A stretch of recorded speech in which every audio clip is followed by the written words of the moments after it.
C'est officiel, le Parc des Princes peut être vendu. Oui, tu as bien entendu. Le stade le plus mythique de Paris pourrait changer demain, et ce qui se joue là, ce n'est pas un détail administratif. C'est une guerre froide entre une ville, une élection et un club qui n'accepte plus qu'on lui tienne la laisse. Parce qu'aujourd'hui, Paris est au pied du mur, vendre ou risquer de vivre la scène la plus honteuse de la décennie, voir le PSG quitter son parc. Et avant d'entrer dans les coulisses, dis-moi un truc, tu veux que le PSG reste au parc ou qu'il parte? Écris-le en commentaire. Et si tu veux des vidéos vraies, sans maquillage, abonne-toi maintenant, parce que là, ça devient terrifiant. Mais ce n'était que le début. Pendant des années, la réponse de la ville était simple, brutale, froide. On ne vend pas. Le PSG voulait acheter pour agrandir, moderniser, contrôler son avenir. Mais en face, c'était blocage. Une porte fermée. Une humiliation permanente pour un club qui se voit comme une puissance mondiale. Sauf que là, un détail change tout. 2026 arrive. Et 2026, ce n'est pas une année comme les autres. C'est l'élection municipale à Paris. Et tout le monde le sait, quand une élection approche, les noms deviennent soudain des on va étudier le dossier. Les jamais se transforment en reste ouvert. Et le PSG, lui, observe. Il attend. Il calcule. Parce que si un nouveau maire arrive avec une position différente, le dossier explose. Et justement, un signal vient de tomber et il est énorme. Les Parisiens, eux,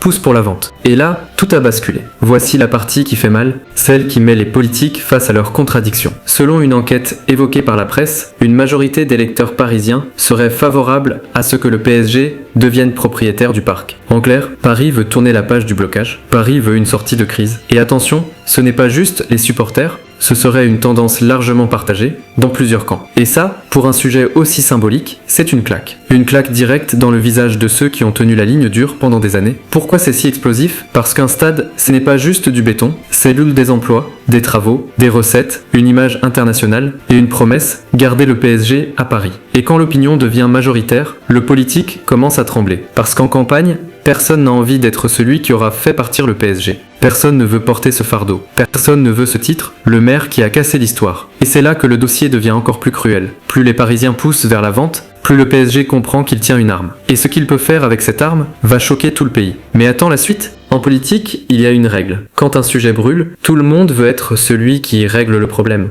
Et là, le Parc des Princes, c'est un sujet brûlant. Des candidats commencent à se positionner, à parler de dialogue, de solutions, de sortie de crise. Et surtout, certains ouvrent clairement la porte à une vente ou au moins à un accord beaucoup plus favorable au PSG. Ce n'est plus la période des slogans, c'est la période des promesses. Et derrière, le PSG sourit. Parce que pour le club, c'est simple, Grand Neuf Paris vend et le PSG sécurise son futur, soit Paris refuse et le PSG peut jouer la carte du vous nous avez forcé à partir. Et attention, ça, c'est une stratégie diabolique, parce que l'opinion publique déteste les blocages. Et si demain le PSG dit on voulait rester, on nous a empêchés, tu sais qui se fait détester? La mairie, pas le club. C'est exactement pour ça que le sujet est devenu un enjeu municipal massif. Un futur maire pourrait vouloir réparer ce qui a été cassé. Certains parlent déjà de relancer les discussions dès 2026 pour garder le PSG dans son stade historique. Mais il y a un détail qui rend tout ça encore plus effrayant. Le PSG, lui, n'attend pas gentiment. Il a déjà préparé une autre porte de sortie. Et cette porte de sortie, c'est un cauchemar pour les fans du parc. Et là, tout a basculé. Le PSG répète depuis un moment une phrase qui fait froid dans le dos. Le club a besoin d'un stade plus grand, plus moderne, plus rentable. Et quand le club se sent bloqué, il menace, on part. Parce que le parc, même mythique, a ses limites. Sa capacité, son environnement, les contraintes urbaines, tout rend l'agrandissement compliqué. Et le PSG veut être au niveau des plus grands d'Europe, pas rester coincé dans un modèle qu'il juge trop petit. Résultat, le club étudie ailleurs, en dehors de Paris. Là où il pourrait construire grand, là où il pourrait contrôler tout, là où personne ne peut lui dire non. Et là, la peur apparaît. Si le PSG part, le Parc des Princes perd une partie de son âme. Et Paris perd une partie de sa puissance football. Et le pire, c'est que cette menace n'est pas juste une phrase pour faire pression, c'est une option réelle. Alors imagine le scénario.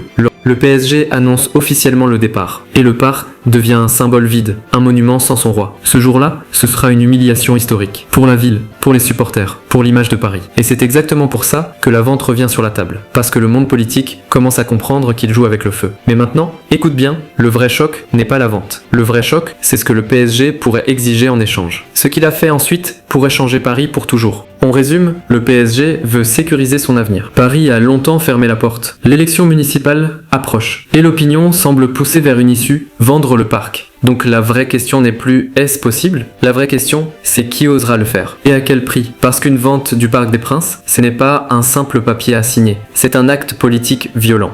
Alors je te repose la question, et je veux une réponse claire. Tu es pour la vente du parc au PSG, ou tu trouves ça honteux? Dis-le en commentaire. Et si tu veux suivre cette affaire jusqu'au bout, avec les rebondissements et les coups de pression, abonne-toi, parce que cette histoire, on n'a encore rien vu. Mais ce qui arrive en mars pourrait être la fin d'une époque.